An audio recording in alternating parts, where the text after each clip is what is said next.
Hey, everybody, and welcome to Man Listening. I want to welcome brand new members Laurie, Spencer, and my buddy Ellen out there in Gold Hill. You all are getting signed, personalized copies of my new book. So is Russell E. and Dave A. as soon as I can get your addresses. That book comes out officially 1 week from the date this podcast launches. That is on Thursday, November 12th. And I will be doing a reading on Zoom in conjunction with Park Road Books and be interviewed by the editor of the book, Shauna Morgan. So that should be interesting. And you can ask questions, so you can, stump the chump. You do have to register ahead of time at Park Road Books. Look for Park Road Books in Charlotte, North Carolina. And there are a limited number of spaces. And Shauna will talk to me for a while. She'll ask some questions. No, I do not tell her what questions to ask. And then you all can ask questions toward the end and, ask whatever you like. That is on Thursday, November 12th, so 1 week from the date this podcast launches. Look at the Park Road Books website or at manlistening.com. And I look forward to seeing you there. Thanks so much. I don't think journalism is dead. I think we're in for a lot of challenges. What is the sound of one man listening?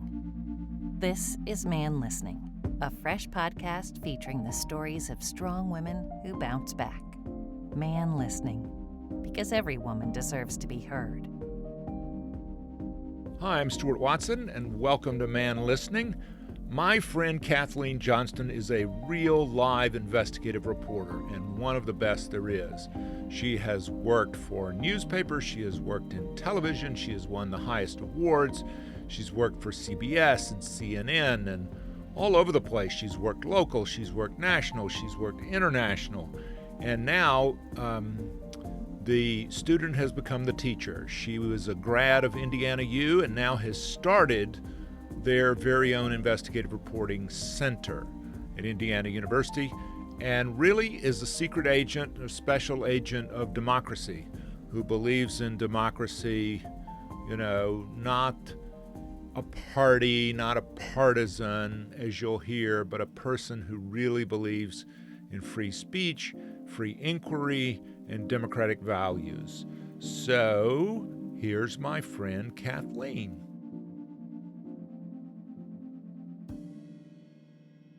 Where were you born? I was born in Gary, Indiana. Where? Hospital or home? Hospital, about 25 miles from Chicago and a mile and a half from Lake Michigan. And where are you in the birth order for your mother? I'm number 2. Out of? 5. Oh, my word. So you're older. And well, I like to think I'm not older, smarter. You're the senior. Yes. Yeah. She had one and said I can do better, and then she had me.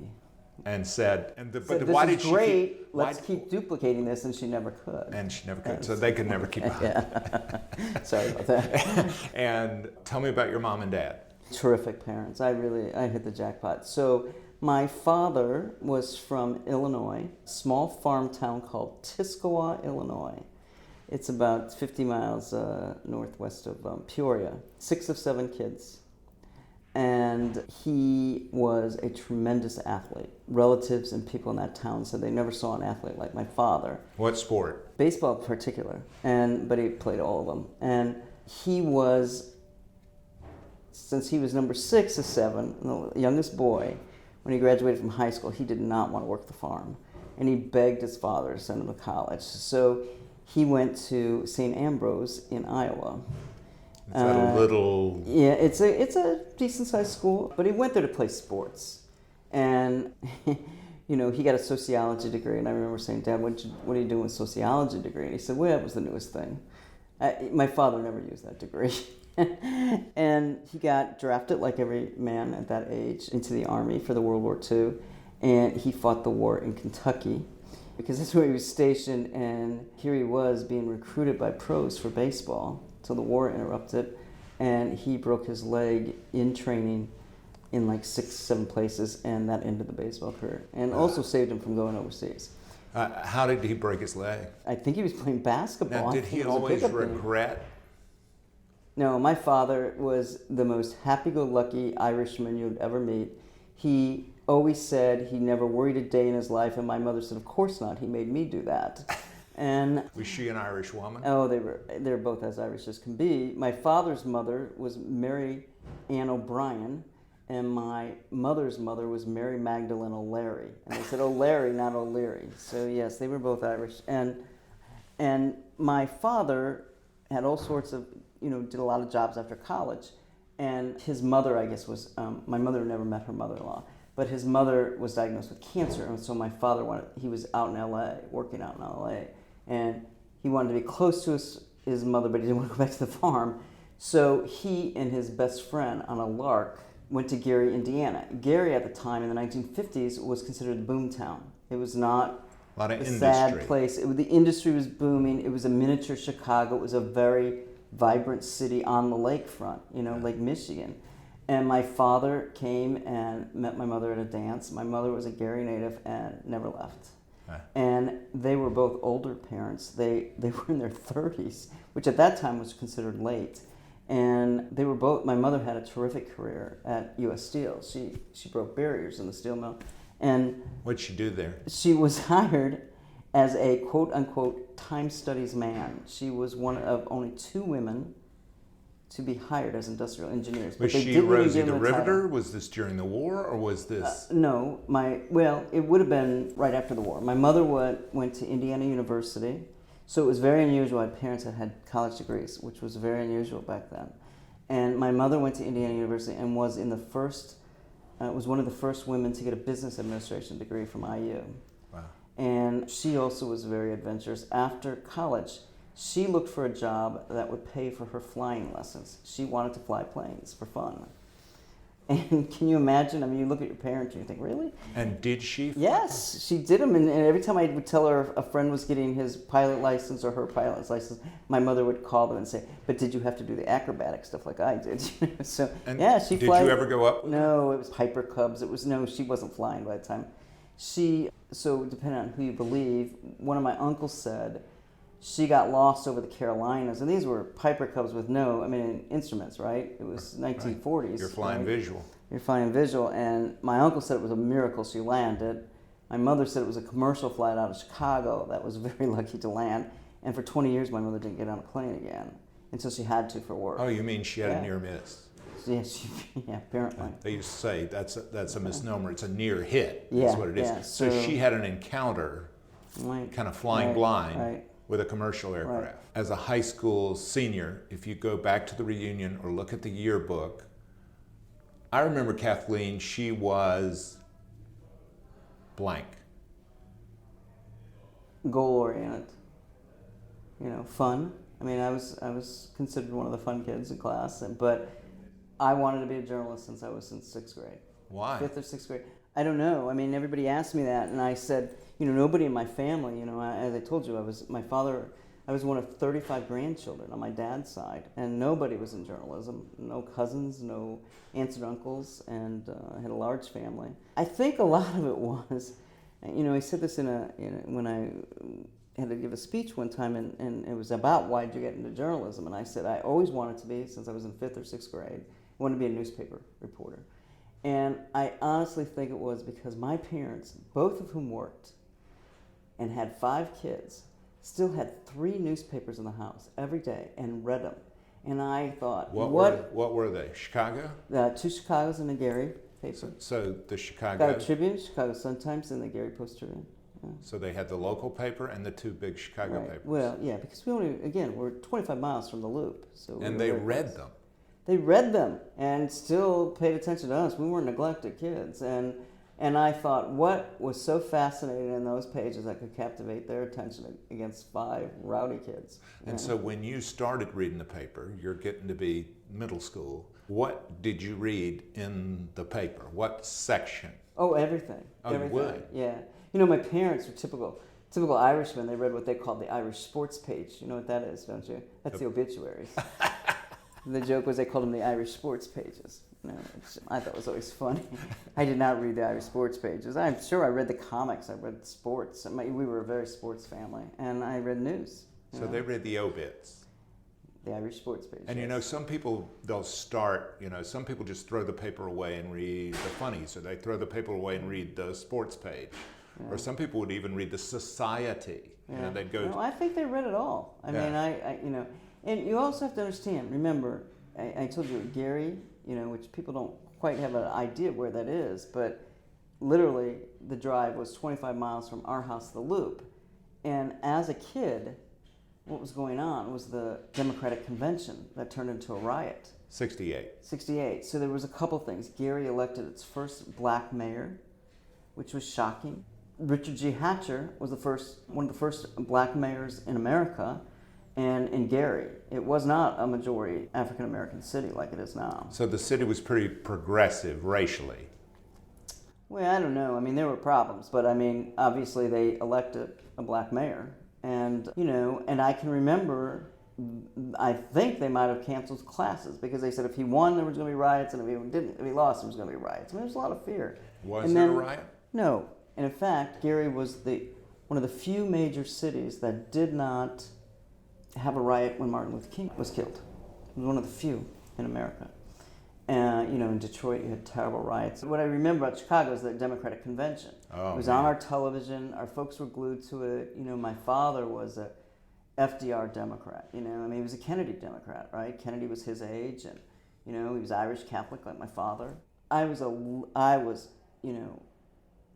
not even in school when Kennedy was killed. And I remember we were watching Bozo's Circus, which came out of Chicago. It was a famous WGN show. If you grew up in the Chicagoland, everybody watched Bozo's Circus, right? It was locally produced. Yeah, and then it became syndicated, but it was locally produced in Chicago. And I remember I was 3 or 4, and that's the memory I have is my father, the man crying, announcing. And I told my mother there was a man crying on TV, and my mother came out and called my father. My father literally took 3 days off work to watch all that of the Kennedy. He was devastated by it. It was like a family member. Right? And a few years later, RFK came through Gary, and he drove down at the end of our block, and my father made sure we were all out there, So you remember that? I remember shaking, touching his hands, And I remember the ladies kind of pushing us all out of the way because they wanted to touch Kennedy.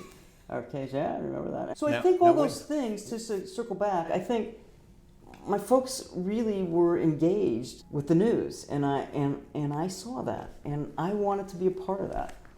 It's just a weird thing. When did you first get a little notepad and go out and report anything? Oh, probably high school. I mean, You have any of your clips? Oh, I have all of them. I have all my high school clips. I have every clip I ever had. What was your big story? In high school? In high school, I was the co-editor of the paper my senior year. So we were called editor in training my junior year. And I went to Catholic high school. Did the nuns or the priests spike any of your stories? Did they kill a story? No, but they tried to. So what was the story? It's a silly story now. I wrote an editorial saying the bishop was wrong. How about that one? Because he would not there was another Catholic high school almost on the Chicago line in Hammond, and he would not let the two high schools play football. Because? Be a rival. I don't know. He didn't want Catholics playing against Catholics, I guess. I don't know. Which was silly because you did it in grade school. Yeah. And they said, you can't say the bishop is wrong. Well, no, to be honest, we had a very progressive nun who was the advisor, and she said, go with it. Oh, so it ran. But there was controversy over it. Yeah. But it was fun. Did you ever hear from the bishop himself? No. It's hard to know if it's perceived that the bishop wouldn't like this, or if it... I was told in no uncertain terms he didn't like it. He did not like it. But now they play. So look at you. Yeah, ahead of my time. Do you go up there and say, you have me to thank for this? Yeah, that's right. No, I don't. No, I don't think anybody probably remembers that editorial but me. Where'd you go to college? Indiana University. Why? Well, so I wanted... your dad? No, my dad went in Iowa. I mean, because my mother. Your mom went there? Well, no, that wasn't the reason at the time. So I almost went to Marquette, which was up in Milwaukee. They had offered me some scholarships and some money. And I liked IU a lot. and really would have liked to have gone there because I'd gone to Catholic schools for 12 years and I wanted to go to public school. But my older sister was there, and I did not want anybody to tell me what to do. So I was almost committed to Marquette, and then much to my surprise, my cousin wanted to go to IU, so we went on a spring break, and my sister arranged for these meetings with all these journalism professors, and I loved it. I switched, and there is a God, because my sister was a junior at the time, and she got accepted to medical college in Georgia, so she did not finish at IU. In Augusta. In Augusta, or as I call it, Disgusta. And don't say that around there. I know. And she went to med school, and I was free and clear. It was nice. I mean, I love my older sister. I wanted to be free, And did you study journalism? I did. I double majored in journalism and political science. Yeah. And did you work on the paper? I did. But my senior year, I kept free for me. Senior year, you suddenly really realize how interesting the classes are and your friends. So I did not work my senior year. I always wanted to be a newspaper reporter, right? But when I graduated, and I spent 2 summers, by the way, at U.S. Steel to pay for college. When you have 5 kids in the family, there's not enough money to go around, right? So they did what they could, and then scholarships and whatever. But I also worked. The 3 oldest, we all worked in the summer. At that time, if your father or mother worked in the mills, you could get a job for the summer, and it paid more than my first 2 journalism jobs. It was tremendous money, but it was hot, dirty work too. So I worked 2 summers at U.S. Steel. But when I graduated, and I thought, wow, I've done everything right. I went to a good school. I had an internship. I was a stringer for the New York Times. I worked for the student newspaper. All that. I couldn't get a job. All the afternoon papers were dying. I spent a year, I had to go back to mommy and daddy's, which as much as I loved my folks, and I adored my folks, they were a lot of fun and great parents, going back after 4 years of college to live with mommy and daddy is just humiliating. It's not what you want to do. And they call it failure to launch. Oh, it was. And I had a girlfriend we were friends since we were 3 or 4 years old. Her father owned the local drugstore, and for 1 year I did his Medicare papers. It was horrible. And I finally said, I knew I couldn't work in a small town. I'd seen a small town from my dad's, I loved going to the farm, but a couple of days of it, the crickets would start bugging me. And so, when I grew up in a city, so I needed to be in a bigger place. So I took 50 resumes, and I found the 50 largest cities that hadn't rejected me. And they were on one side of the table. And on the other side of the table was the LSATs to go to law school. Oh, wow. And I thought if I couldn't be a journalist, I would be a lawyer. And I sent them away, and I got a job at Birmingham, Alabama. I did not even know where Birmingham was. They got steel. Yeah, they used to. They used to be a steel town. It's now, similar to Indianapolis, actually. A former steel town that became a medical town. And it turned out to be a great job, but that newspaper doesn't exist anymore. So, the hardest thing today is telling students to go in this business. So when I tell the students, they look at my resume and they see CNN and they see CBS and newspapers, and they say, wow, I'll never be like that. And I tell all of them, I used to sit in your chair. I was a kid from Cary, Indiana, and the only difference, so don't tell me that it might not be you covering 9/11 or the Boston Marathon Massacre or Sarah Palin's announcement, whatever. I mean, it could be you if you're open to opportunities. And I said, that's what I was. I was open. I went and took a job in Birmingham, Alabama, where I didn't know a soul. And it was tough. It was sad. It was, initially I was homesick. I didn't know anybody in the South. I certainly didn't talk like them. I had a Chicago accent, which I still have today. I still, when I'm around my friends, I'll do the dems and does. I sound like a Chicagoan. Was that an impediment in Birmingham? No, they liked me. I mean, I was a police reporter, and the cops would let me call them cops, which is a negative term in the South, as you know, being a Southern boy. But they let me call them. That was their Yankee. But no, it wasn't an impediment. But what I said, it's homesick. You're now in the real world. You're making nothing, right? As I said, I made more in the summer at U.S. Steel than I did my first 2 jobs. But I was open to opportunities.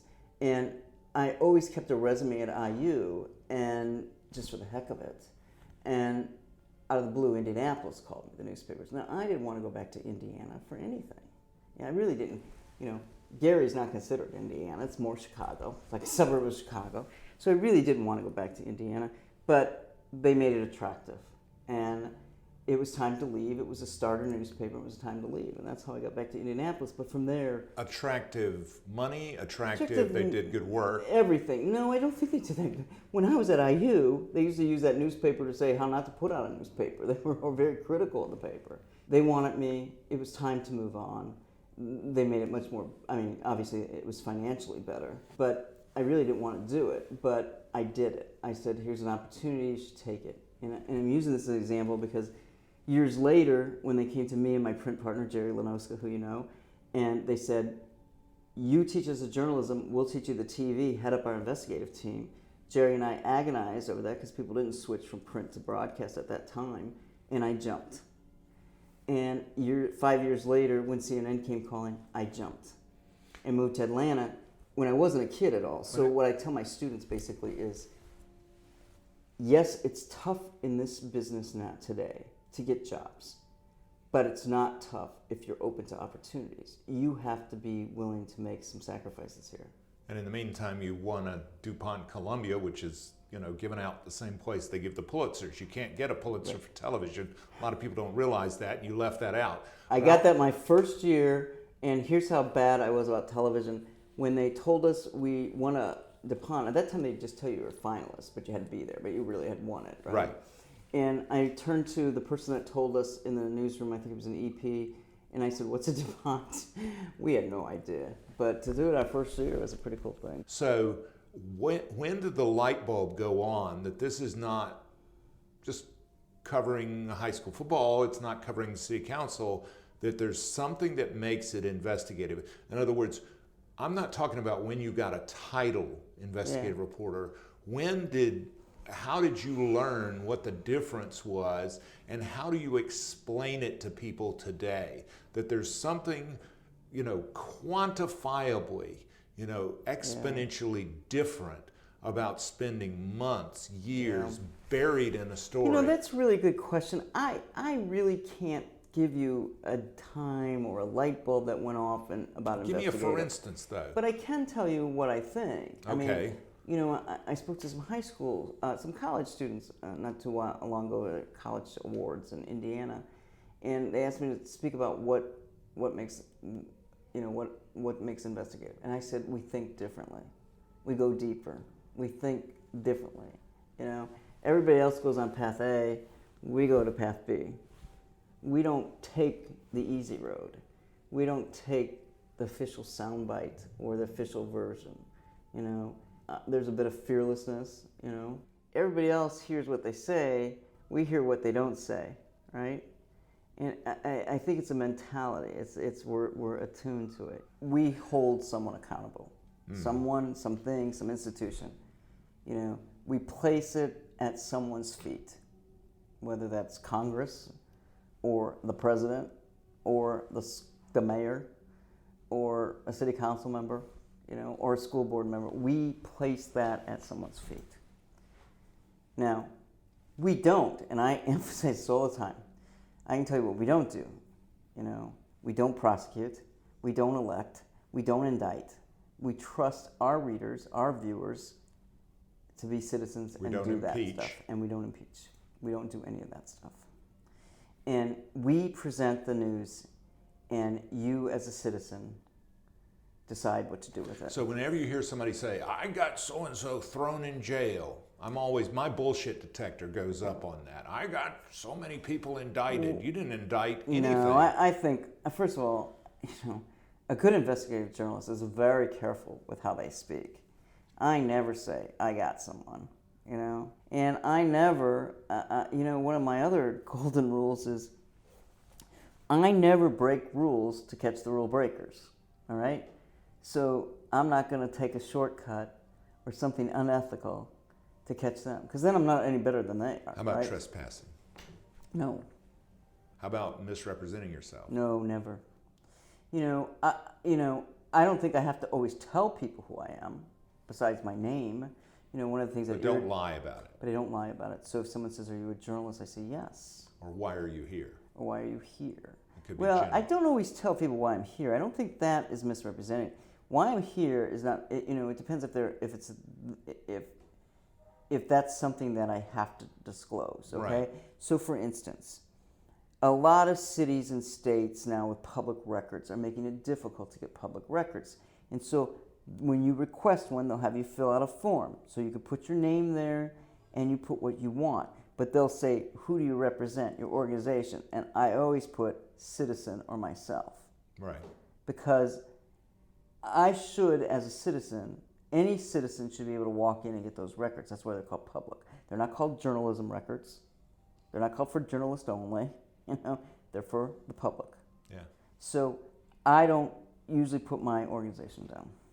Yeah. I see a lot of stuff, media, masquerading as quote unquote investigative journalism, which is not.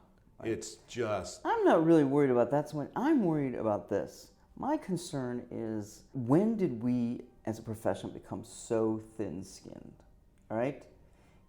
President Trump may be a little more colorful in how he describes us, but he's not the first president that hated reporters and journalists. I mean, my God, despite some love affair by a lot of journalists over Obama, he was terrible when it came to the media. He didn't like us. You mean in terms of open access? In terms of a couple things. In terms of access, okay, we had none. All right. When he had a press conference, he'd take 2 questions and lecture us. Go back and listen to those. We've had so much access with this president. What we haven't had is an official press conference, which are boring anyway. I've always said the worst thing journalists ever invented were press conferences, And why would I stand up and ask a question and let everybody else know what I'm working on? I've always thought that was a terrible thing, But we have more access with this president, okay? He stops on the lawn. He's, He won't shut up. He doesn't shut up. So he tweets. He does everything, So, but he's blunt, and he calls it like he wants to, and his followers love that. They've been tired of a politically correct society for a while now. And I mean, you go out and talk to them, and that's what they'll say. They'll say, "Here's a guy who speaks his mind, and he doesn't care," and they find that refreshing. A lot of other people think it's bullying and boring and bellicose and everything else. But what my concern is, he's not the first one to call us names. I mean, they all hated us. Isn't so much investigative journalism. Your concern is any kind of journalism, and in these small towns, and so. Yeah, I'd like to see Bezos and Salesforce and Benioff and all those guys. I'd like them to start buying up some local newspapers where they can, Well, I'll spell it out.